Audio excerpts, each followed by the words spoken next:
ច្រើនតែមានតាក់ទងជាមួយនឹងកូនកណ្ដោនៅក្នុងបំពង់កហើយជាពិសេសថតទៅបើសិនជាអេកូរបស់គាត់នឹងជាដំណាក់កាលចុងក្រោយគេអាចថតទៅថាមានឈាមរត់ទៅចិញ្ចឹមដុំនឹងច្រើននឹងគឺជាលក្ខណៈដែលតាក់ទងជាមួយនឹងមហារីកនៅក្នុងក្រពេញបំពង់កនេះគឺជាលក្ខណៈសំខាន់មួយនៅក្នុង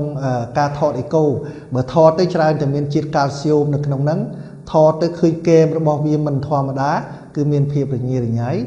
ថតទៅនឹងឃើញដុំនឹងមិនច្បាស់លាស់បាទហើយជួនកាលថតទៅឃើញមានជាកូនកដោនៅក្នុងបំពង់កលក្ខណៈទាំងអស់នេះដែលបើគេរកឃើញនៅក្នុងអេកូ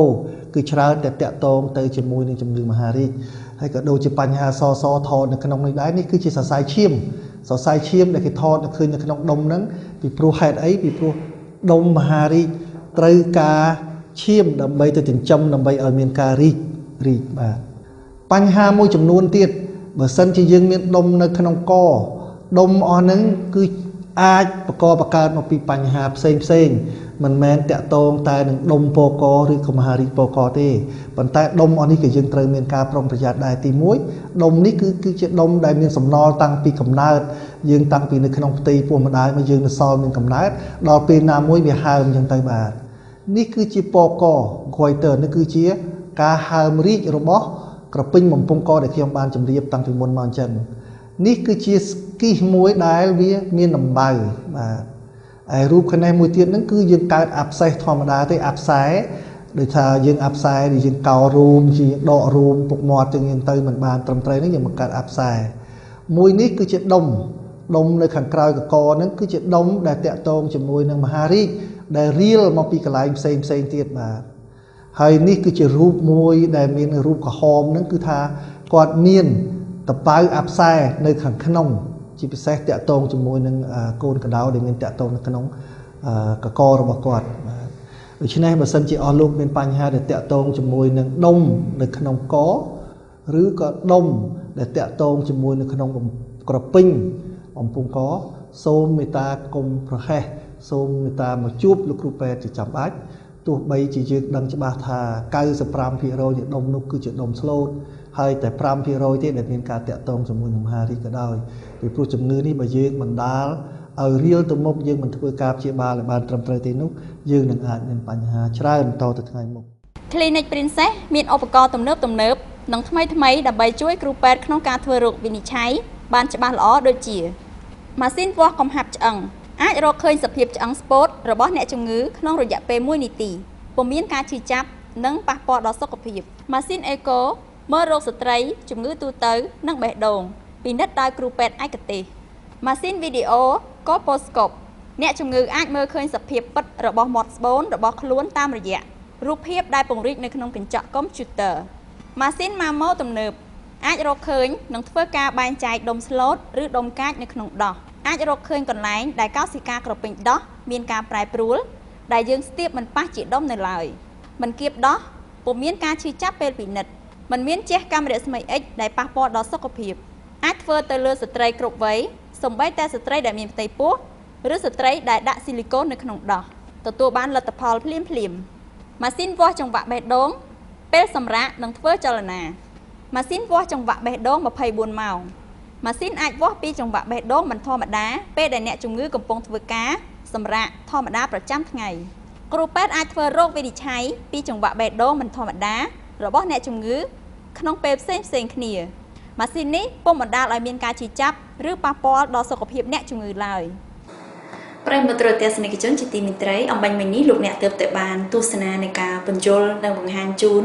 ដោយលោកវិជ្ជបណ្ឌិតសុខសរឿនដែលយើងបានផ្ដោតសំខាន់ទៅលើបញ្ហាជំងឺពកហើយមានរូបភាពនៅក្នុងនោះលោកអ្នកប្រកាសជាបានស្វែងយល់ខ្លះដើម្បីឲ្យកាន់តែប្រតិបត្តិតាក់ទងទៅនឹងប្រធានបទនេះនឹងខ្ញុំសូមជួបសម្ភាសជាមួយនឹងលោកវិជ្ជបណ្ឌិតជាបន្តទៀតដោយតាក់ទងទៅនឹងបញ្ហាពកនេះគឺយើងមានការប្រឈមហើយអ្វីដែលសំខាន់គឺវាអាចបណ្ដាលឲ្យមានគ្រោះថ្នាក់ដែរបើសិនជាយើងព្យាបាលលោកចាំដឹងចាអញ្ចឹងទន្ទឹមនឹងពេលបច្ចុប្បន្ននេះគឺក្រសួងសុខាភិបាលបាននឹងកំពុងផ្សព្វផ្សាយតាក់ទងទៅនឹងជាតិអ៊ីយ៉ូតដែលជាតិអ៊ីយ៉ូតនេះអាចជួយចាសម្រួលទៅដល់បញ្ហាជំងឺពកហើយប្រជាជនរបស់យើងនឹងលោកក៏បានជ្រាបដឹងមួយចំនួនដែរអញ្ចឹងតើលោកវិជ្ជបណ្ឌិតអាចជម្រាបជូនបានទេថាតើជាតិអ៊ីយ៉ូតនឹងវាមានមុខងារអ្វីខ្លះដើម្បីជួយទៅដល់បញ្ហានេះចា៎ ស្របគ្នាជាមួយនឹងការផ្សព្វផ្សាយរបស់ក្រសួងសុខាភិបាលរបស់យើងចំពោះជាតិអាយ៉ូតគឺថាសារជាតិនេះមានមុខងារចាំបាច់ណាស់ក្នុងការគ្រប់គ្រងជីវិតរបស់យើងគ្រប់គ្នាដោយសារក្រពេញបំពង់កយើងត្រូវការសារជាតិអាយ៉ូតដើម្បីយកមកបង្កើតឲ្យបានជាអរម៉ូនT3 T4 ហ្នឹងហើយបើសិនជាយើងមិនមានទេគឺយើងមានបញ្ហាសារជាតិអាយ៉ូតដូចខ្ញុំបានជម្រាបពីមុនបន្តិចចឹងដែរគឺវាមានកើតនៅក្នុងដីហើយស៊ីសងទៅតាមទីតាំងដែលប្រជាជនយើងរស់នៅ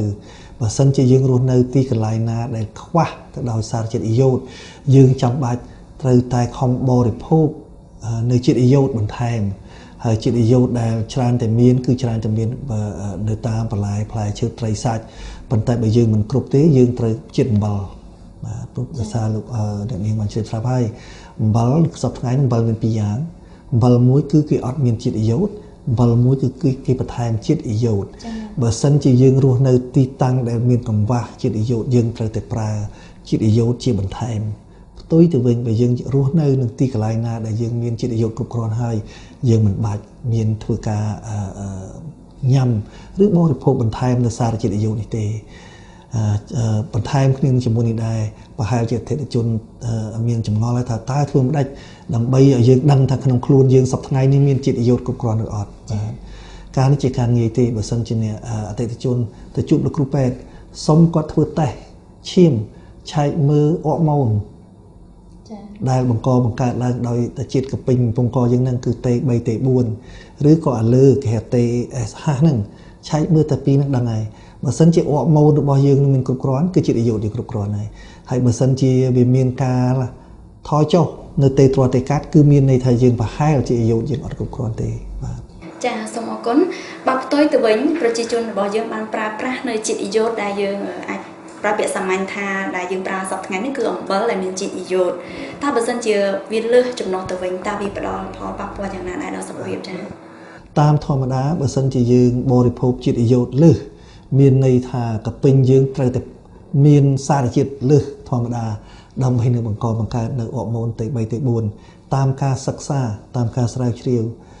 គេសង្កេតឃើញថាដំបូងបើយើងមានការហូបចុកលើសនៃជាតិអាយ៉ូតគឺដំបូងក្នុងរយៈពេលដ៏ខ្លីការពិតកាពេញរបស់ពងកយើងនឹងបង្កើតនៅអរម៉ូន T3 T4 នឹងលើសហើយលើសធម្មតាក៏ប៉ុន្តែបើសិនជាយើងនៅតែហូបលើសពីធម្មតាវិញគឺខ្លួនរបស់យើងនឹងខ្លួនឯងមានកលឹះមួយពិសេសគឺទប់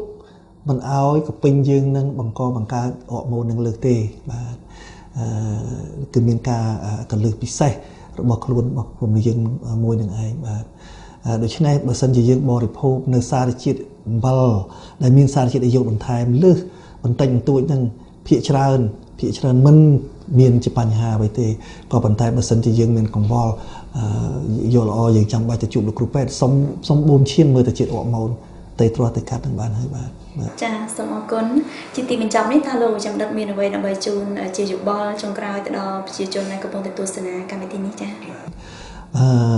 មុននឹងបញ្ចប់កម្មវិធីនេះខ្ញុំសូម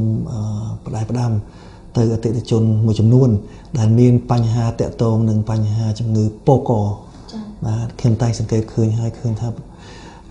នៅតាមជនបទក៏ដូចជានៅភ្នំពេញដែរជួនកាលយើងចេញទៅទីផ្សារយើងឃើញប្រជាជនមួយចំនួនមានការពកធំភ្នែកគាត់លៀនអីចឹងបាទហើយពួកអតិថិជនជាអ្នកជំងឺមួយចំនួននេះគាត់តែងតែមានការភ័យខ្លាចមានការព្រួយបារម្ភ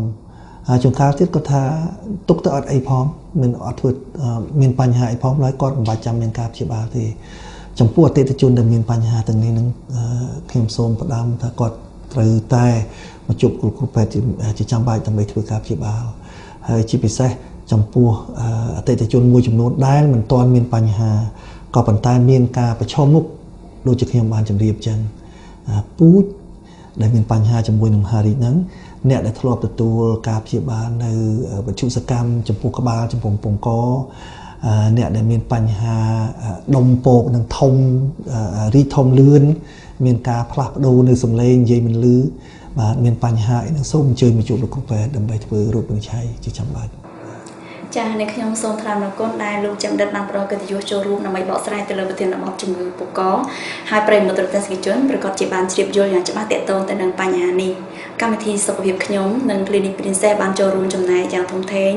ដើម្បីផ្ដល់នូវចំណេះដឹងមួយចំនួនទៀតជូនទៅដល់លោកស្រីនាងកញ្ញាឲ្យបានស្វែងយល់អំពីបញ្ហាសុខភាពនិងសូមចូលរួមចំណែកទៅដល់ក្រសួងសុខាភិបាលដើម្បីផ្សព្វផ្សាយនៅព័ត៌មានមួយចំនួនទាក់ទងទៅនឹងបញ្ហាសុខភាពនេះជូនទៅដល់ប្រជាជនដើម្បីឲ្យមានវិធីការពារយ៉ាងណាប្រសើរជាងការព្យាបាលចា៎នៅពេលនេះនាងខ្ញុំរចនានិងលោកវិជ្ជបណ្ឌិតសុខសេរីសូមអរគុណសូមគោរពលា